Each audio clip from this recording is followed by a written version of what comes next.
Hello friends, দেখো আজকে আমি আমের আচার বানাবো। কালকে আম কিনে এনেছিলাম, একটু রোদে কেটে শুকোতে দিতে হলুদ দিয়ে একটু সামান্য সরষে দিয়েছিলাম। আজকে আমি এখন সময় পেয়েছি, তাহলে আমি তেল দিয়েছি। তেলের মধ্যে আমি 5 ফোড়ন, পাকা লঙ্কা 4টে দিয়েছি, দিয়ে এবারে একটু নাড়ছি। এইবারে নেড়ে আমি এবার একটু জল দেবো। তারপরে আমি 500 মতো 400 মতো চিনি দিলেও হবে, 1 কেজি আম তো 400 মতো চিনি দেবো, দিয়ে আমি ফোটাবো।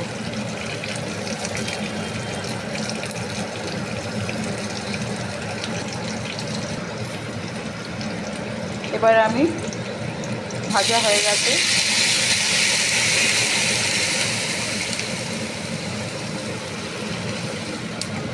জল দিয়ে দিলাম।